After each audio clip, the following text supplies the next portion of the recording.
सुस्वागतम सुस्वागतम। श्री महामाया प्रसन्न, श्री ब्रह्मदेव प्रसन्न, श्री झटकोदेव प्रसन्न।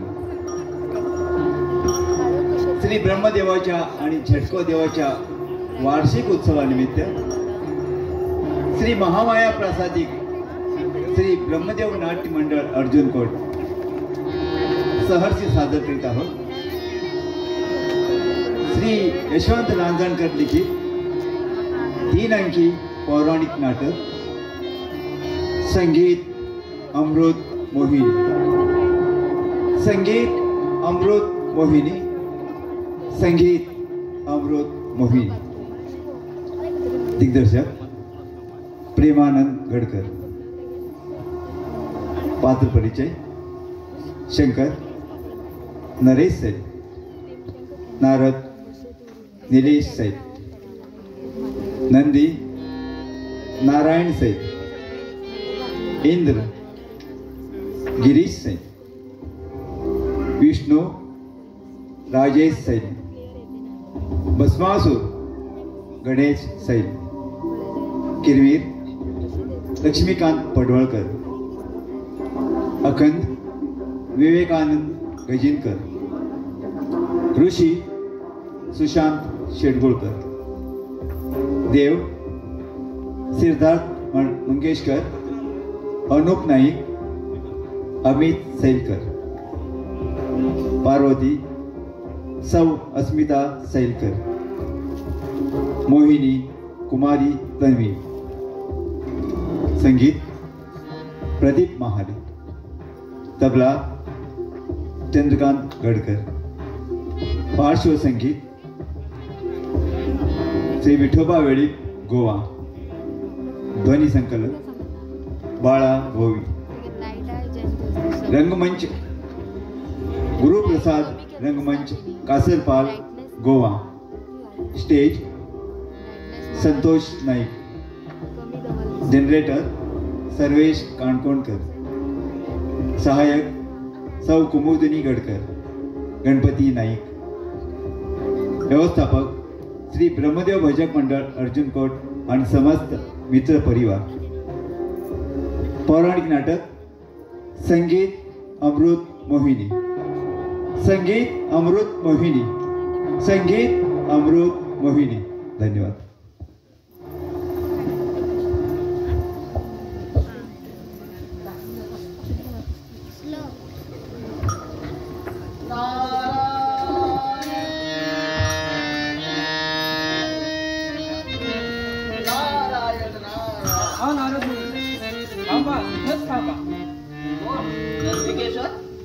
काय झालं रे? असा अनर्थ झाल्यासारखा रे काय रे ओरडतोस? अद्याप अनर्थ झालेला नाही, पण तो होणार होता। अरे पण कसला?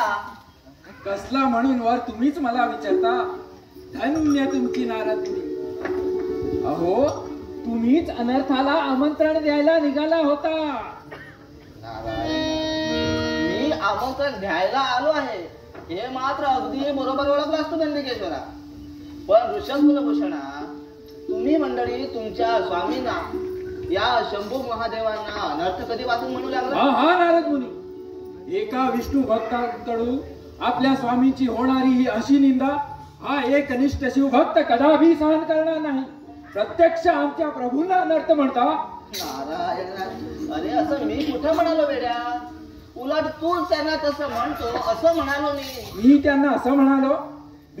मी म्हणालो? अरे असं काय करतोस? मी महादेवांना देवेंद्राचं आमंत्रण द्यायला निघालोय तर तू म्हणतोस की मी अनर्थाला आमंत्रण द्यायला निघालोय। म्हणालास की नाही? म्हणालास की नाही? असं बोल, तुला महादेवाची शपथ। सद्गुरुनाथ इथं बोलला ते बोलतात, पण आमच्याबद्दल तिकडे भलती कळ लावू नका। छान, आता तू देखील आम्हाला कळ लाव्या म्हणून लागलास तर? नारायण नारायण, कलियुग जवळ येत असल्याचे लक्षण। ओ थांबा थांबा, तिकडे कुठे चाललात? आमंत्रण द्यायला नको देऊ आमंत्रण? अनर्थाला मुनीवर का या दिनाच्या परिमिती बुद्धीचा असा अंत पाहता? देवादी देवानी अगदी कडक ताकीद देऊन ठेवली आहे, त्यांच्या क्रीडा रंगात कुणीही भंग करू नये म्हणून. पार्वती माई त्याच अटीवर तर खेळायला बसल्या. असं म्हणजे सदाशिवांचा खेळ चाललाय तर वा वा वा वा. अगदी वेळ पण वेळ शोधून काढली आहे आणि भान अर्पून खेळतायत नाही का? हो हो, पार्वती माई त्यांच्या अर्धांगिनी असल्या म्हणून काय झालं? सारखी किती वेळा हार पत्करायची.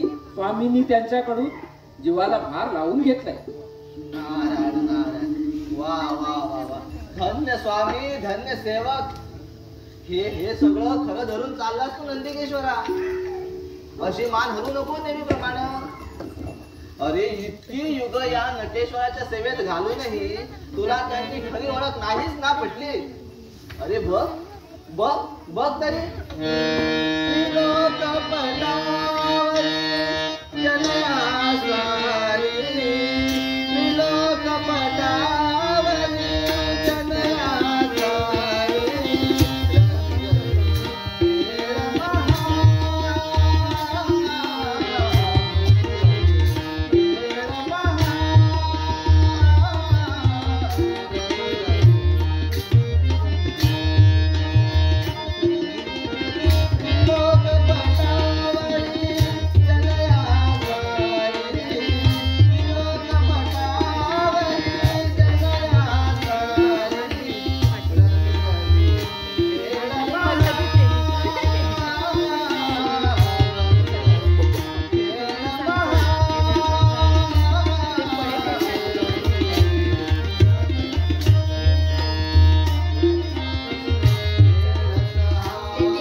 इथं कशाला आली असं देवीच्या मनात आलं ना, त्यामुळे मी आलो. हा ना, आता उगीच वरती आरोप करू नकोस. माझं तर लक्षच नव्हतं तुझ्या येण्याकडं. हे मी आताच पाहते आहे तुझ्याकडे. परम भाग्य, परम भाग्य. आपली कृपा वंशावर अशीच राहू दे माते. राहील बाबा राहील, पण तू तुझी दृष्टी मात्र आमच्याकडे वळवू नकोस. माग एकदा असाच आम्ही खेळताना आलास आणि प्रभूंना भडकावलंस. त्राहिमाम गिरीश, त्राहिमाम गिरीश, प्रभू देवी भडकलाय. आता या दिनाची धडकत नाही तेव्हा त्राहिमाम गिरीश. अरे मुडा, मांगिरीश नव्हे, मांगीश म्हण, मांगीश मंगे. इतकं काही टोचून बोलायला नको हो. आपण आधी भेदवायचं आणि मग चुकीचा शब्द उच्चारला की थट्टा करीत राहायची. नाही हो देवी, प्रभू हे आपल्या कौतुकानेच सांगतायत. त्यांना मांगीश मंगेश हेच नाव प्रिय झाले. नारदा, आज तू फारच मधुर मधुर बोलत आहेस असा. काय विचार तरी काय आहे? विचार कसला देवी? माझ्यासारखा विष्णुदास मधून नाही बोलणार तर काय हा शिवगड नंदी? हा नारद मुनी. अरे हो हो हो, नाही देत मी आमंत्रण अनर्थाला. नारद मुनी, मी तुम्हाला बजावून सांगतोय. नंदोबा, तत्पूर्वी आम्ही ज्यासाठी तुम्हाला बजावून सांगितलं होतं त्या कामाचं काय? अरे अरे बोल ना, नुसती मान काय हलवीत राहिला आहे? भस्म ना, चिता भस्म ना, आणलाय मी ना. अरे मग दे पाहू लवकर. चिता भस्म चर्चनासाठी चित्त कसं अगदी आतुर होऊन गेला. हे चिता भस्म ना, हे चिता भस्म ना, हे चिता भस्म ना.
अरे हे काय? हे एवढंच चिता भस्म? दासाला क्षमा असावी. आम्ही साऱ्यांनी आमची प्रयत्नाची पराकाष्ठा केली, पण तुझे हे पण परंतु ऐकून कान अगदी किटून गेले आहेत. कुठं आहे सारे बाकीचे सारे शिवगण? पाहिलात ना नारद मुनी, यात आमचा काहीही दोष नाही. आजकाल सर्व शिवगणांना चिताभस्म गोळा करणं या एकाच कामावर धाडून देत असतो मी, पण पुरेसं चिताभस्म काही मिळत नाही. का रे बाबा, अलीकडे मृत्यू लोकालाही अमरपट्टा मिळाला आहे की काय? तसं नव्हे, मृत्यू लोकावर मृत्यू होतातच, पण प्रभूंना वाटेल त्यांचा चिताभस्म चालत नाही हे आपण जाणतातच. त्यांना शिवभक्तांचाच चिताभस्म हवा असतं. असं म्हणजे अलीकडे शिवभक्त अमर किंवा दीर्घायू तरी होत असावेत, किंवा मृत्यू लोकांवर शिवभक्ती ओसरत चालली असावी. हा नारद मुनी, प्रभूंचा असा अधिक्षेप करू नका. आज प्रसंग काय आणि तुम्हाला थट्टा सुचते? प्रभू आज कधी नव्हे इतके आमच्यावर कोपायमान झाले. कोणत्याही क्षणी आम्हाला भस्म देखील करून टाकतील. अरे अरे मग फारच उत्तम. आम्ही भस्म होणं हे फारच उत्तम. पाहिलात ना देवी, हे सहृदय म्हणविणारे वैष्णव परदुःखाना कसे संतुष्ट होतात ते पाहिलात ना. म्हणे फारच उत्तम, आम्ही भस्म होणं फारच उत्तम. अरे उत्तमच नाही तर काय नंदिकेश्वरा, साम्राज्याच्या या भस्म दुर्मिळ परिस्थितीत तुमच्यासारखे परम शिवभक्त प्रत्यक्ष आपल्या प्रभूकडूनच भस्मसात होणं हे किती बरं भाग्याची गोष्ट आहे. आणि प्रभूची किती बरं सोय साधेल. तुमच्या शिवभक्तीचं आणि जन्माचं यापर्यंत अन्य सार्थक ते काय. देवी, मी म्हणतो ते खोटं आहे का. दादा, कशाला ते बिचारे ते दुःखावर आणखी टाकले? एकेकाला टाकूनच काढलं पाहिजे चिता काष्टाने. पुढे वडवड हिंडूनही शिवभक्ताचा चिताभस्म उपलब्ध होत नाही. मृत्यू लोकातील सारे शिवभक्त नष्ट झाले की तो यम त्याच्या रेड्याप्रमाणे सुस्तावून धुलक्या काढतोय. राम राम राम अशी परिस्थिती कधीच निर्माण झाली नव्हती. उत्पत्ती स्थिती लय याचा अवघा तोलच बिघडून गेलेला दिसतोय. नारदा, तो देवेंद्र काय करतो आहे. देवाजी देवा, मी देवेंद्राकडूनच आलो आहे आपल्याला आमंत्रण द्यायला. आमंत्रण? हो, कसलं आमंत्रण. अमृतोत्सवाचं, नंदनवनात साजऱ्या होणाऱ्या अमृतोत्सवाचं. आपण उभयतांनी सहपरिवार सहगण उपस्थित राहावं असं देवेंद्राचं आग्रहाचं आमंत्रण आहे. कशाबद्दल आहे तो अमृतोत्सव. आता स्पष्ट सांगायचं म्हणजे तसं खास असं काहीच प्रयोजन नाही हो. पण आनंदाला प्रयोजन हवंच कशाला. पण आनंद तरी कशाबद्दल. का सर्वत्र काही उत्तम चाललं आहे. देव अमृताचे एकमेव स्वामी अधिकारी झाले आहेत. देवशत्रू असुराचा तेज पार नष्ट झाला आहे. दैत्यगुरु शुक्राचार्याच्या शापामुळे पृथ्वी केव्हा दैत्याकडून देवाकडे आली.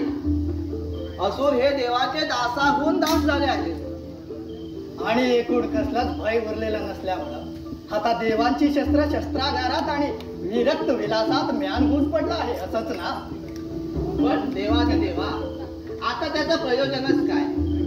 नाही, स्वतः देवेंद्रच मध्यंतरी विष्णू भगवानांच्या भेटीस आला असताना हे असं सांगत होता. वीराचे शस्त्र आणि वीरत या दोन्ही गोष्टी सदैव लखलखीतच ठेवायच्या असतात.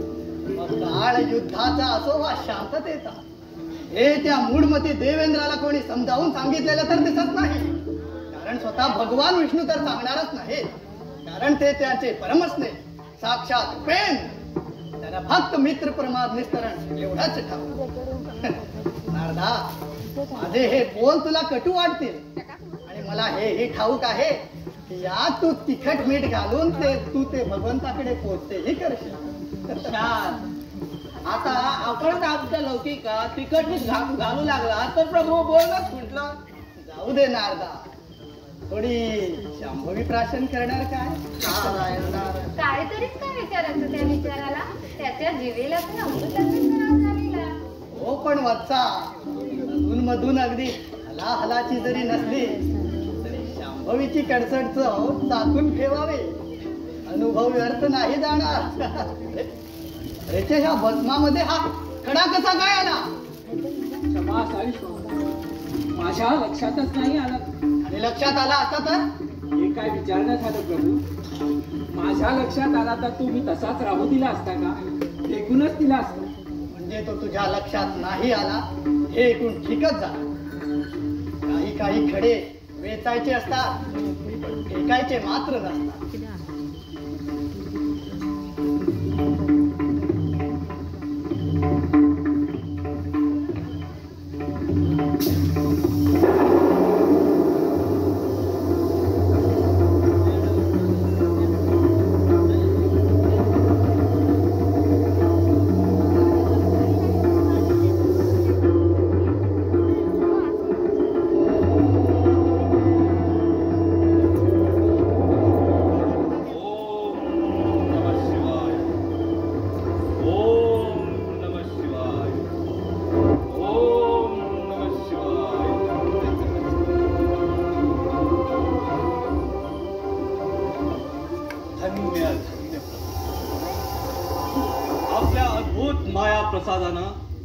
निर्माण झालेला हा असुर आपल्याला वंदन करीत आहे. तुझा कल्याण. प्रभू, मी आपला दासानं दास झालेला आहे. सांगा, मी आपली काय सेवा करेन? असुरा, तू रे माझी आणखी काय सेवा करणार? युगाचे हे माझे अनुभवी सेवक गण असताना तुझ्यासाठी मी आणखी कोणती सेवा सांगू? जा, मुक्त विहार कर. नाही भगवान, आपल्या सेवेत जर हा जीव वेतला जाणार नसेल तर आपणच याला नष्ट करून टाकावं. नाही असुरा, नाही. तू अयोनी संभव आहे. तुला प्रत्यक्ष देवही नष्ट करू शकणार नाहीत असा तुला जन्मसिद्ध वरदान आहे. आपली सेवा दैवी नसेल तर हे वरदानच माझं शाप ठरेल. प्रभू, दया करा प्रभू. या माझ्या गणांना अवघड ठरलेली एक सेवा करशील? मी माघार घेण्यासाठी जन्मलेला नाही आहे प्रभू. पहा, अखिल त्रैलोक्यात अपूर्व आणि पवित्र अशी एक गोष्ट नित्य नेमाने आणून द्यावी लागेल. आम्हाला तिच्या परत अन्य काहीच प्रिय नाही. प्रभूंनी आज्ञा करावी. शिवभक्ताचं चिता भस्म. असुरा, विचार करून सांग. सेवा तू स्वतःहून मागून घेत आहे आणि मागून घेतलेली स्वेच्छेने स्वीकारलेली सेवा तपश्चर्येहून ही कडक. घोर तपश्चर्याने हे लाभणार नाही असा जन्म आपण मला दिला प्रभू. त्याचं या सेवेनेच सार्थक आहे. आपला सेवक म्हणून माझा स्वीकार करावा प्रभू. असुरा, माझा तुला आशीर्वाद आहे. हा उमे, आजपासून मी याचा सेवक म्हणून स्वीकार केला. ओम. हा आहे माझा भस्मासूर.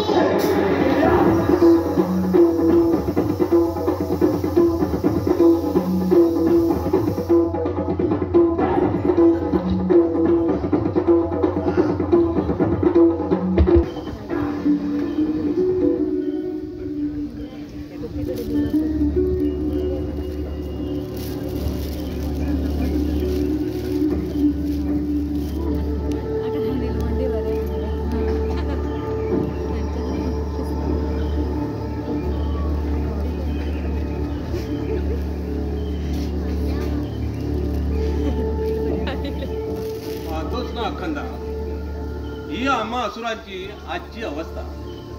ज्याने 10 युगा पृथ्वीवर राज केलं आणि 12 वेळा त्या देवांशी युद्ध केलं, त्यात असुरांना देवाभिताप्रमाणे अधो लोक पत्करावं लागतं. आणि केव्हा त्या कुटीलमध्ये देवांचं दास्य तरी. हर हर, काय हे आमचं दुर्भाग्य. अरे, इतर असुरांना निदान स्वर्गलोक, वैकुंठ अशा स्थानी जरी उत्तमोत्तम देवांगना, गंधर्व कन्या, अप्सरा आहे अशा स्थानी जरी वावरायला मिळतं, उलट आपण या स्मशानात कैलासा असतो. एकाहून एक विरूपाक्षाचे तांड्या, स्वामी पासून सेवकापर्यंत काय ते एकेकांचे मुकडे आणि त्यांचे आम्ही दासांचेही दास. हर हर, काय आमचं हे दुर्भाग्य. स्वतःला दैत्यगुरु म्हणणाऱ्या शुक्राचार्याच्या शापामुळे पृथ्वी दैत्याच्या हातून त्या देवांना प्राप्त झालेली आणि त्याच्या त्या लंपट कन्येमुळे, देवयानीमुळे संजीवनी विद्या ही त्या देवांना प्राप्त झाली. कुलाडीचा दांडा गोतास काय म्हणतात तो हा असा. हर हर, काय हे आमचं दुर्भाग्य. पण हे दुर्भाग्य दूर होऊन असुरांना पुन्हा शुद्ध भविष्य प्राप्त होण्याचे आता चिन्ह दिसू लागले. काय म्हणतोस? अशी सूचिन्ह दिसू लागलेस? पण किरमिरा, आकाशात शेंडे नक्षत्र कुठं दिसत नाही. अरे मुडा, अरे त्या भागीदाराचं नाव आहे शेंडे नक्षत्र नसून भस्मासूर आहे. भस्मासूर. भस्मासूर? अरे, तो तर आपल्यासारखा एक सेवक दास. उलट आपण किती फार बरं. निदान आपण लाकडं तरी गोळा करतो. पण तो तुझा भस्मासूर अहोरात स्मशानात पायपीट करीत भस्म गोळा करतो. भस्म. आणि तू त्याला सूचिन्ह म्हणतोस. अरे, आग लागू असल्या सूचिन्हाला. अरे तुझ्या मुखाला अग्निमुखी पडून केवळ रक्षामात हो रवरवपती हो असुर कुलकलंक कुठला. अरे तुझ्यासारख्या दानव दुर्विपाकामुळे समस्त दानव कुळाची डोरायमान होऊन त्यात अवनती प्राप्त झाली आहे. पण हिरवीरा, तुझ्या क्रोधापेक्षा तुझ्या असल्या जडजड भाषेचं मला खूप भय वाटतं. तर मलाच नव्हे तर इतर कैलासावरील समज असुरांना ते गोसावडे ऋषी मुनी असंच काही बरबडत असतात. पण तू तर त्यांचं शिष्यत्व तर पत्करलं नाही ना. अरे मी गुरु होण्यासाठी जन्मला आहे. पाहशील तू लवकरच असुर योग नवीन स्थापन करणार आहे. त्या साम्राज्याचा राजगुरु होणार आहे मी आणि अधिपती भस्मासूर.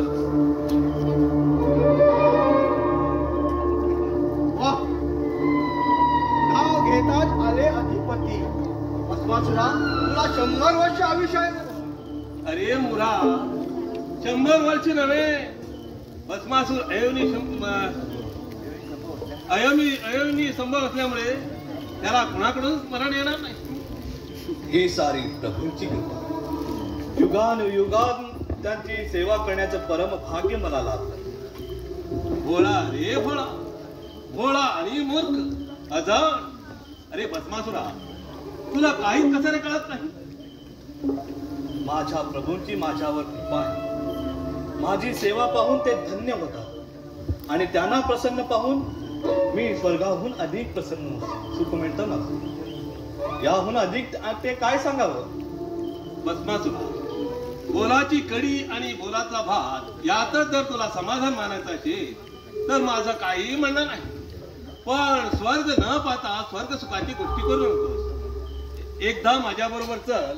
स्वर्ग म्हणजे काय आणि स्वर्ग सुख म्हणजे काय ते प्रत्यक्ष पहा.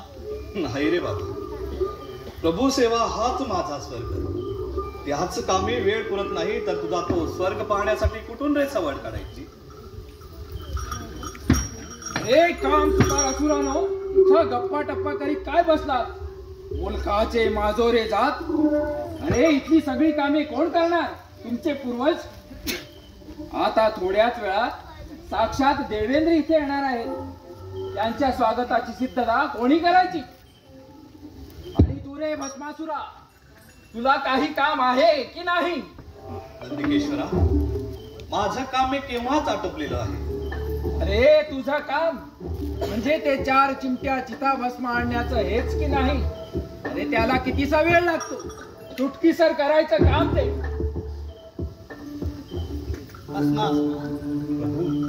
चिताभस्म आणलास. होय प्रभू. वत्सा, तुझी धन्य आहे. पहा उमे, हा भस्मासूर आम्हाला लाभल्यापासून आम्हाला चिताभस्माची कधी चिंताच करावी लागली नाही. केवळ त्याच्यामुळेच अलीकडे भस्मचर्चनाचा आनंद मनसोक्तपणे अनुभवता येतो. तुझं कल्याण. तुझ्या या एकनिष्ठ सेवेनं अगदी अल्पावधीतच तू आम्हाला संतुष्ट केलं. आम्ही तुझ्यावर प्रसन्न. तस्मात काय हवा तो वर मागून घे. भोलेनाथ मध्येच बोलतो याची क्षमा सांग. वरदान देणारे आपण खरं, पण ते देताना हा एक असुर आहे हे मात्र विसरू नये. आणि तसंच पाहायचं तर वरदान मिळवण्यासारखं या असुराने एवढा मोठा काय पराक्रम केला आहे. रोज काही चिमट्या चिताभस्म आणण्याचं हेच ना. नंदोबा, असा पराक्रम आपल्याला कधी साधत नव्हता. दिवसेंदिवस चिताभस्म मिळविणं कठीण होत असल्याची तक्रार आपणच तर करीत होता. पण देवा, मला ते तेवढं एकच काम पाहायचं नव्हतं. या साऱ्या कैलासाची व्यवस्था मलाच पाहावी लागते. अरे पण त्याकरिता असुरांसकट किती दास आणि गण तुझ्या दिमतीला आहे. तुझ्यापैकी कोणालाही जे जमलं नाही ते हा करून दाखवतोय. ऋषभा, कोणतेही गोष्ट निष्ठेनच होतय. चल भस्मासुरा, भस्माचा तो कटोरा आहे. आपण मानस सरोवरावर जाऊ.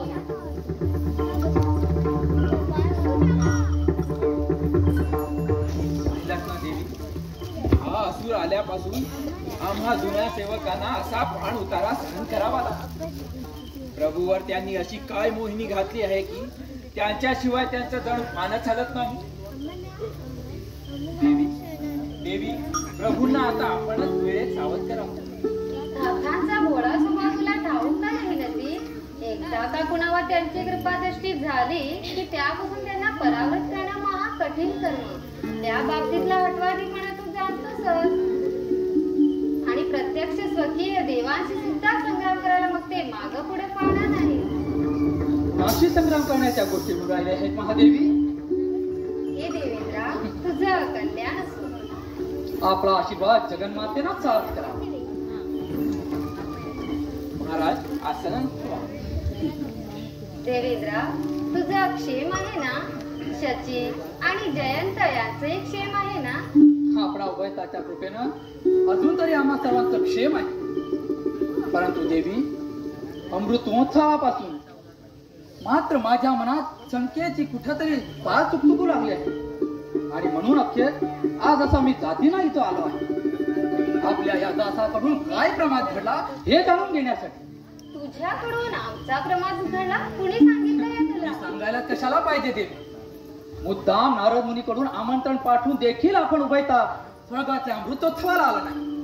देवेंद्रा तुला ठाऊकच आहे की भक्त कादाखेरीज आम्ही सहजा कधीचा कैलास सोडत नाही. आणि उत्सव समारंभाचं जर म्हणशील तर दक्ष यज्ञाच्या त्या कटू अनुभवापासून नाथाप्रमाणेच माझीही त्याची चव फार नष्ट होऊन गेली आहे. देवादी देवाची आमच्यावर अवकृपा तर झाली नाही ना? अवकृपा नसावी महाराज. पण महादेव मध्यंतरी बरेच प्रक्षुब्ध झाले होते.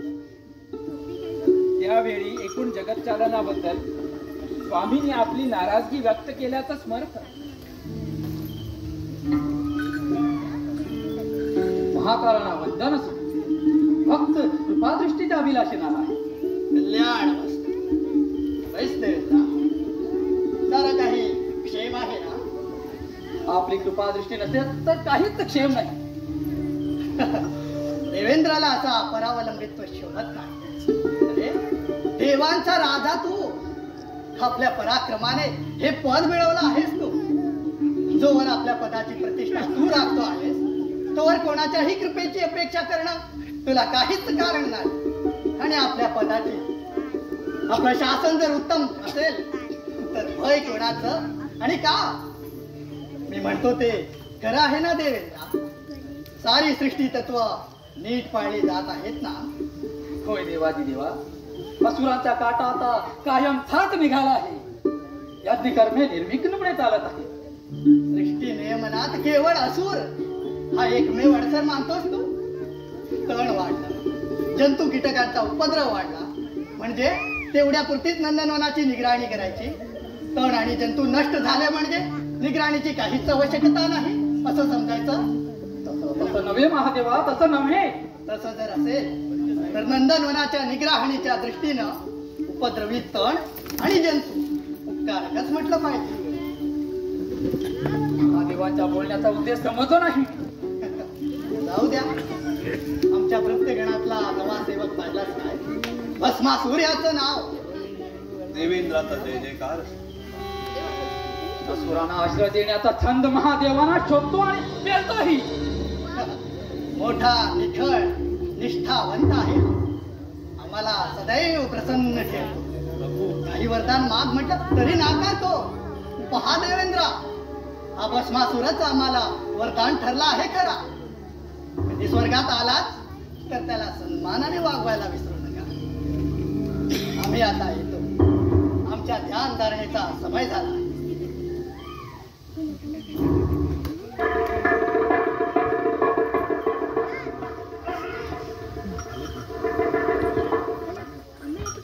या नव्या असुरांचा महादेवाकडे चांग कमालीचाच प्रतिष्ठा आहे. देवा, आपणच आता हे पाहिलं ते उत्तम झालं. आपण आला तेव्हा देवींनाही मी हेच सांगत होतो. देवींनाही हे आता पटलं असेलच. अगदी चांगलंच पटलं. एक दिवस महादेव त्याला नको ते वर देतील आणि मग सर्वांना पस्तावा करावा लागेल. पण तो वरदान नको म्हणतो ना? ही असुरांची जात आरंभी नको नको म्हणून बेसावध ठेवतील आणि मग हलकेच कुठलं तरी महाभयंकर वर मागून घेतलं. आजवर स्वामींनी ज्या ज्या असुरांना वरदान दिला त्यांची नुसती नावेच आठवून पहा. आपलं इंद्रपद धोक्यात आलं नाही म्हणजे झालं. या असुरावर महादेव एवढे प्रसन्न का? चिताभस्म स्वामींना सर्व प्रिय असलेलं चिताभस्म आणून देण्याचं एकमात्र काम त्याच्यावर सोपवलेलं आहे. ते काम मोठ्या कष्टाचं आहे, हे कबूल करायला हवं. स्वामींनाही त्याची कल्पना आहे, पण हा असुर काय वाटेल ते लटापटी करून कष्ट करून उद्दंड प्रमाणात मिळून आणतो. म्हणूनच तर स्वामींची त्याच्यावर एवढी मोहीम. स्वामींचं मर्म नेमकं हेरून छान पकडून ठेवलंय. असं चिताभस्म का? आणि त्या चिताभस्मामुळंच देवादी देव त्यांच्यावर एवढे प्रसन्न काय? आणि ते उदंड प्रमाणात मिळू शकत असल्यामुळे त्या असुरावर महादेवाची अशी मोहिनी काय? ठीक आहे, मला ही इंद्र म्हणतात आणि स्वतःला संभाव्य धोका असलेल्या साध्या किड्यांकडे सुद्धा दुर्लक्ष न करण्याचा या इंद्राचा शिरस्ता आहे. आणि आज इथं तर घोर घोर हरिसंकट, घोर घोर हरिसंकट, घोर घोर हरिसंकट, घोर घोर, घोर घोर हरिसंकट, घोर घोर हरिसंकट, सांबटुपा हा साप, सांबटुपा हा साप.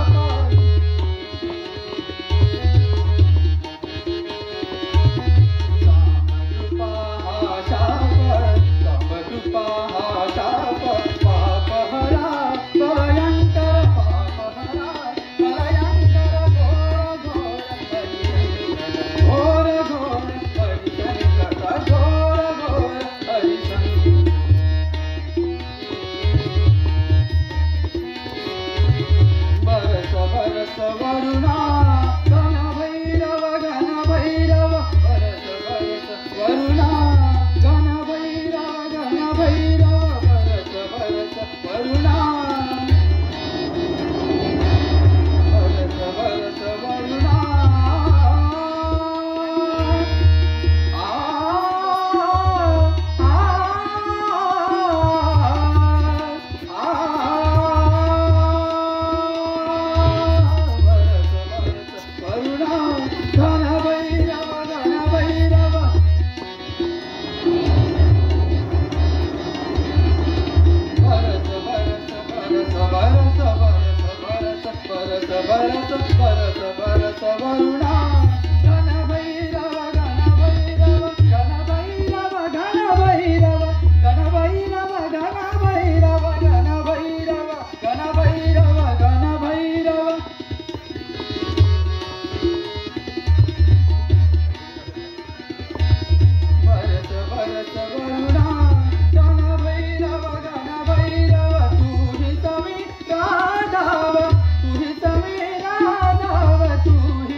काय सांगावं,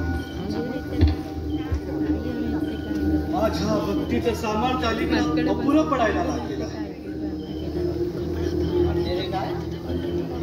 माझ्याकडून प्रभूंची पूर्वी इतकी नीट सेवा होऊ शकत नाही.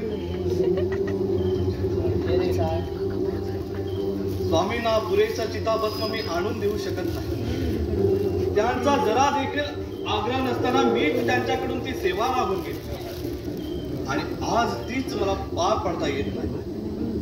अहो रात पायपीट करूनही मोठ्या मीठा कुठीनं स्वामीच्या भस्म चर्चनासाठी अगदी जेमतेमच सेवा करू शकतो. म्हणजे अलीकडे मानव प्राणी दीर्घायू तरी होत चाललेला दिसतो. नारायण नारायण. किंवा मृत्यूला निर्वासित होण्याची तर वेळ आलेली नाही ना. आपण म्हणतात त्यात थोडंफार तथ्य आहे. पण मुनिवर्य, थोडं श्रम केले, भ्रमंती केली तर भस्म मिळू शकतं. अरे मग आपल्या भक्तीच्या सामर्थ्याला का दोष देतोस? श्रम करायला, भ्रमंती करायला तुझ्या शरीराचं सामर्थ्य अपुरं पडतं असं म्हण. नाही मुनिवर्य, नाही मुनिवर्य, नाही. स्वामींच्या सेवेसाठी स्वामीच्या कृपेने अगदी त्रिखंड पालता घालणार इतकं बळ आहे माझ्या. पण अलीकडे अनुभव असा येतो की कर्म देता आणि दैव नेता असंच सारखं चाललं आहे. समोर चिताभस्म दिसत, पण ते गोळा करण्यासाठी पुढे सरसावतात पोच कुठून धुवाधार पाऊस येतो आणि ते मातीत मिसळून वाहून जातात. तर कधी कधी टेतवर पोचून ते गोळा करण्यासाठी वाकावा तोच सोसाट्याचा ध्यानी मनी नसताना सोसाट्याचा वारा येऊन भस्म पार नाही दिशाना होऊन जातो. असंच चाललं आहे अलीकडं. नारायण नारायण. खरंच दैवगती रे बाबा, दैवगती. क्षमा असावी मुनिराय, मध्ये बोलल्याशिवाय राहत नाही. पण यामागे निवळ दैवगती नाही, याहून कुटील नीती आहे. कुटील नीती. कुटील नीती कुणाची? एवढा मात्र मुनिराय, तुम्ही आम्हाला विचारू नये आणि आम्ही तुम्हाला सांगू नये. तुम्ही त्याचं ऐकू नका नारद. तो कमालीचाच प्रस्त झालेला आहे. भलतीच स्वप्न पाहायला लागलेला आहे. स्वप्न? कसली स्वप्न? असुर साम्राज्याची. आणि याला स्वतःला शुक्राचार्याच्या गादीवर बसायचं म्हणे. हा भस्मासुरा, स्वजन म्हणून विश्वासाने तुझ्यापाशी बोललेल्या गोष्टीची अशी वाच्यता नको आणि ठिकाणीही नको. बरं बाबा, राहिलं. हा मी निघालोच. प्रभूंच्या भस्मचर्चनाची वेळ झालेली आहे. फिरून एक वार प्रयत्न करून पाहतो. आणि फिरून एक वार हात हलवी तसाच खाली. अखेर मी म्हणतो तसाच मग पटावं लागेल तुला. आज माझी हेटाळणी करतो, पण स्वतःच्या सेवेची आणि भक्तीची हेटाळणी चालल्या तर त्याचा काय?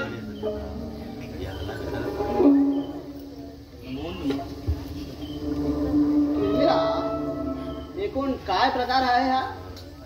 सांगितलं ना नारद मुनी, तुम्ही आम्हाला नवे नवे आम्हीच तुम्हाला विचारावं आणि तुम्ही आम्हाला ते सांगावं. अरे माझ्यासारख्या विश्वासाच्या अख्ख्या त्रैलोक्यात कोणीही सापडणार नाही. अगदी कोणालाही विचारून बघ. नाही, मुद्दाम विचारायला नको, पण आपल्या जे कानावर येतं ते जरा. काय येतं कानावर माझ्याबद्दल? एवढं मात्र नारद मुनी, तुम्ही आम्हाला विचारू नये आणि आम्ही तुम्हाला सांगू नये. तुम्ही जाणतातच. नारायण नारायण. म्हणजे या नाटाबद्दल ही चांगल्या कळी लावल्या जात आहे. कलियुग दुसरं काय. पण किरमिरा, ते जे काही असेल ते देवा मानवाचं, ठीक आहे. पण एक लक्षात ठेव, तुमच्यासारख्या विषयी खरी खोरी कळकळ असणारा माझ्या खेरीस या त्रैलोक्यात कोणीही आढळायचा नाही. आता तरी सांगशील, पाहू काय मार्ग निघतं ते. किरमिरा, सांभाळून रे बाबा. नारद मुनीची गाठ आहे. नारद मुनीची गाठ म्हणजे वैकुंठवासाची खात्री. एक कैलास श्वास पुरेसा नाही का झाला? त्याच्याकडे लक्ष देऊ नकोस ना किरमिरा. अरे तुझ्यात दैत्यगुरु होण्याची महत्वाकांक्षा आहे आणि तुझ्या ती धमकही आहे. अरे शुक्राचार्यासारख्या वृद्धापेक्षा तुझ्यासारखा तरुण तेजस्वी धडाडीचा गुरु लाभला तर आज असो त्रैलोक्याचे स्वामी झाले असते. नारायण नारायण. असं तुम्हाला खरंच वाटतं? अरे साक्षात तुझा स्वामी शंकरा पुढे सांगण्याचीही माझी तयारी आहे. बोलावं त्यांना, मी घाबरतो की काय? नको तर कुणास सांगू नका. पण मुनिराज, खरोखरच का आम्हा असुराबद्दल तुम्हाला कळकळ वाटते? नारायण, अशी शंका तुला यावी? हा, नारायण नारायण. क्षमा करा मुनिराज. दिवसेंदिवस आम्हाला आमचा जीवन असंही होत चाललाय. देवांच्या मनात आमच्याविषयी सदैव संशयाची भावना, स्वच्छतेची वृत्ती. आता हा भस्मासूर एवढा शिवभक्त, त्याच्या ह्याच भक्तीला या देवानं आता भय वाटू लागला. आणि म्हणून त्या दिवशी इंद्रदेव इथं आले असताना ते आणि नंदी. अरे अरे बोल बोल, काय झालं? मध्येच का थांबला? हो पहा, नंदोबा येत आहे. दोन सज्जन बोलत असलेले पाहून मोठं उठेल त्याचा. मी त्या वृक्षापाशी थांबतो तुमच्याकरिता. बरं बरं. नारायण नारायण नारायण नारायण. हे काय नारद मुनी, आलात केव्हा आणि असेच निघाला कसे? बस तुझं दर्शन झालं. बरं आता निघतो. नारायण नारायण. कसल्या तरी नवीन खेळाच्या खटपटी दिसता. का नवीन खेळ फक्त काय तू आणि इंद्रानं खेळावेत? म्हणजे काय? म्हणजे नारायण नारायण. नारद मुनी हे असं काय बरं बोलले?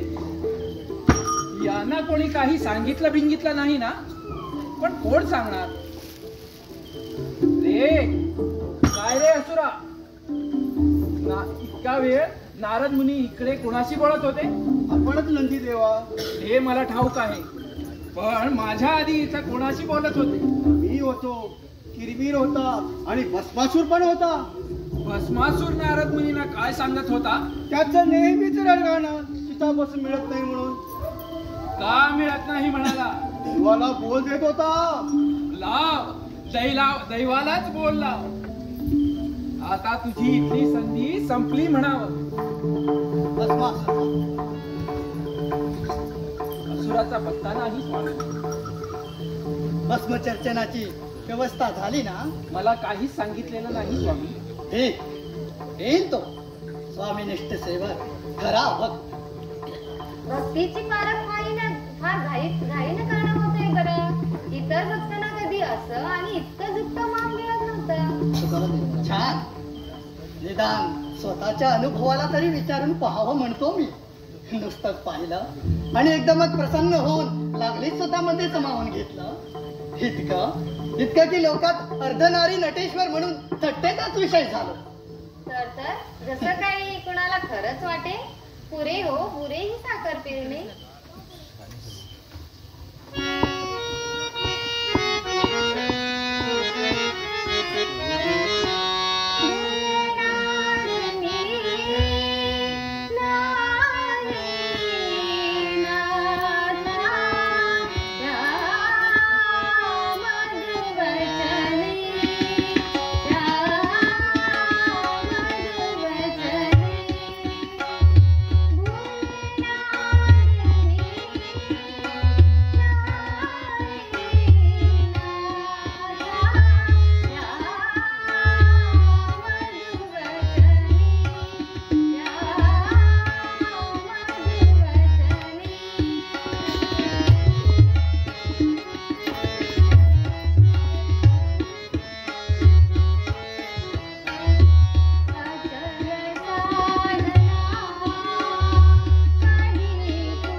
कधी डोक्यात राग घालून घेणं होईल कुणास ठाऊक.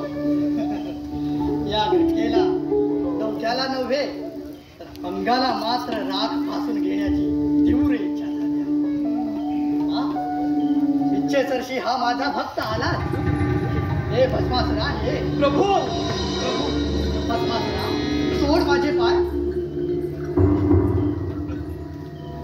प्रभू आधी दासाचं एक विनंती मान्य केलं असं म्हणा. अरे कसली विनंती?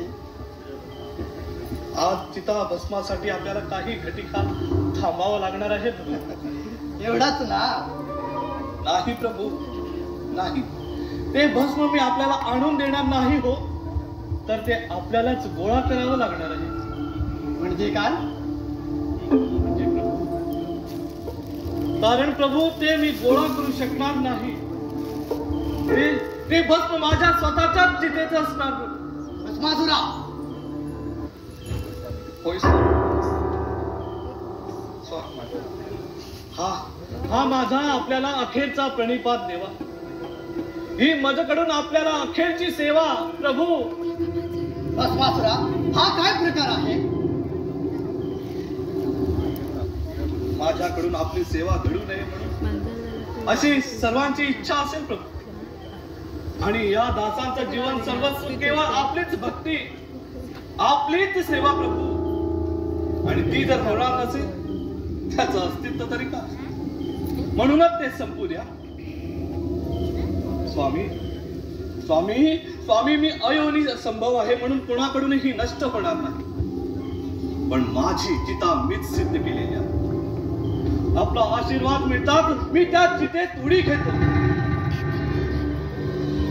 भस्मासुरा, हा काय प्रकार आहे? प्रभू प्रभू प्रभू, मी थकलो, मी हरलो प्रभू, हरलो.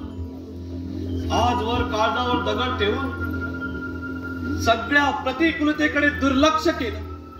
सगळे अपमान अवेलना सोसल्या प्रभू. सरळ नाकासमोर चालत राहील. केवळ आपलीच सेवा, केवळ आपलीच भक्ती प्रभू. याखेरीज अन्य कोणताही आणि याखेरीज अन्य कोणतंही काहीच नाही आहे प्रभू. यासाठी डोळ्याची, कानाची, मनाचे मिट्ट कवळ बंद करून ठेवल्या. पण नाही प्रभू नाही. माझ्या स्वतःच्याच मार्गावरून मी चालत राहील. तरी देखील कुणाकुणाला वाटतं की मी त्यांच्या मार्गात आड येतोय म्हणून. मी त्यांच्याशी झुंज देऊ शकत नाही कारण ते थोर आहेत आणि माझा मार्ग मात्र भक्तीचा. आणि म्हणून माझ्याकडे एकच पर्याय उरतो प्रभू, तो समर्पणाचा. मला आपला आशीर्वाद द्या प्रभू. भस्मासुरा, कोण आहेत ते कुटील मध्ये? मला कळलंच पाहिजे. असा मुकाट उभा राहू नको, सांग. नारायण नारायण. नारदा, तुला हे ठाऊक हा काय प्रकार? तो प्रकार नेहमीचा आणि अर्थात तो योग्यच आहे. साक्षात इंद्रपदच असुरा हाती गेला तर त्रैलोक्यात काय हाहाकार माजणार आहे याचा आपण विचार करावा. त्रैलोक्यात मी इंद्रपदाची कधीच स्पृहा बाळगली नाही. हे शिवचरण म्हणजेच माझे इंद्रपद. हे असं वरकरणी बोलावं लागतं. तू अजून अजाण आहेस. परंतु तुझ्या भक्तिभावानं, तुझ्या पुण्याईनं, त्या कालांतरानं इंद्रपद तुझ्याकडे चालत आलं तर तू काय नकारणार आहेस प्रभू? असं एकूण इंद्रच्या साऱ्याच्या मागे आहेत. कोणाच्याही तपश्चर्येचा भंग ही त्याच्या हातखंडा खेळत होऊन राहिला आहे. भस्मासुरा, सारं काही स्पष्टपणे सांगून टाक. नको प्रभू नको. तेवढं मात्र या दासाला सांगू नका हो. नारदा, देवादी देवा, देवेंद्राचा यात काहीच दोष नाही.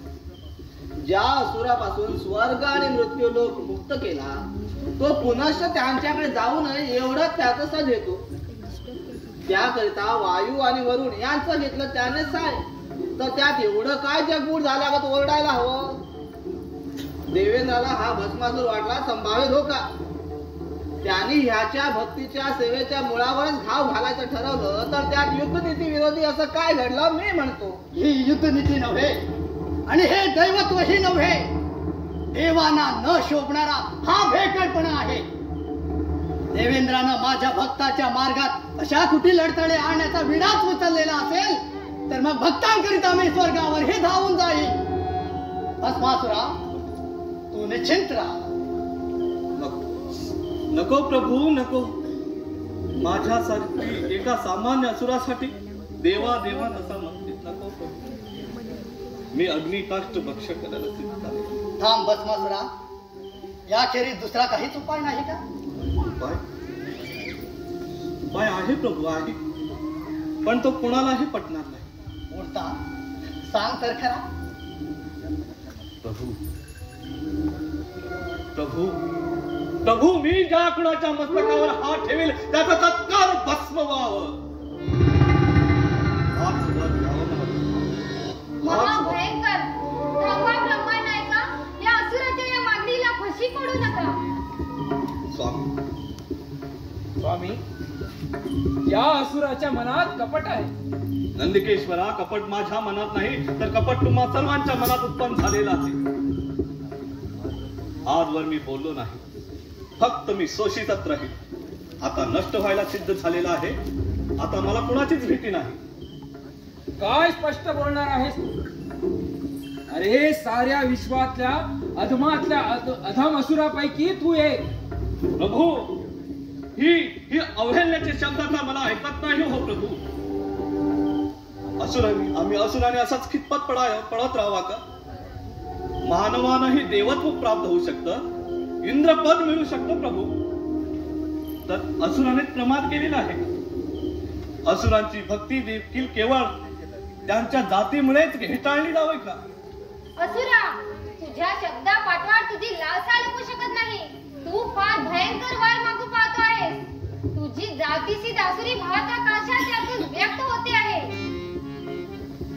नाथ, हा वर याला देऊ नये.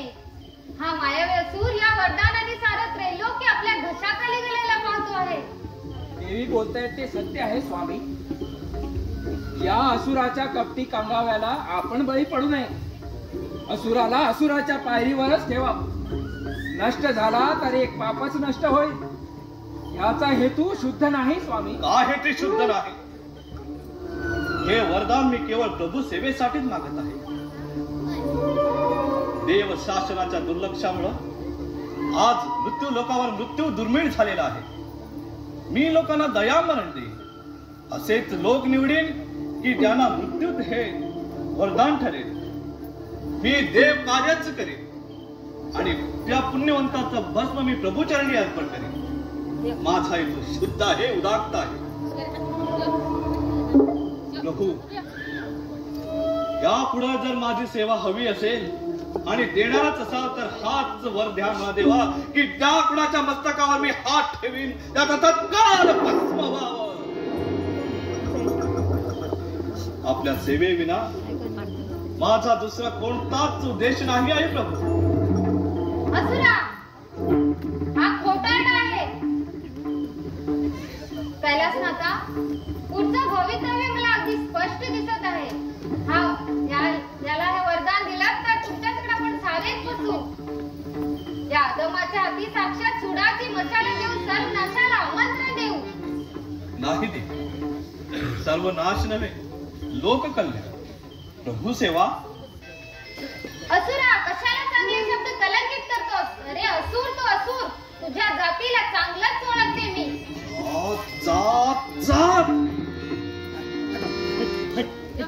केवळ असुर जातीत जन्माला आलो म्हणून साऱ्यांच्या विश्वासाला सज्जनार्थाला मी पारखा चालव. सांगा सांगा प्रभू. असुर जन्म हा प्रमाण मज कैसा ते सांग. असुर जन्म हा प्रमाण मज कैसा ते प्रभू.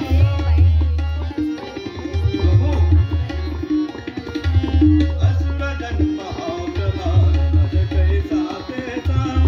जाळुनिया भस्म करीना, जाळुनिया भस्म करीना, जाळुनिया भस्म करीना. जन्मदाग माझा, जन्मदाग माझा. असुर जन्म हा प्रमाण मज कैसा ते सांग.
दानवेश्वरा प्रसन्न झालो तुझला विरमागारा दानवेश्वरा प्रसन्न झालो तुझला राजा राजा आत्मस्तकी राजा राजा आत्मस्तकी देवशील तू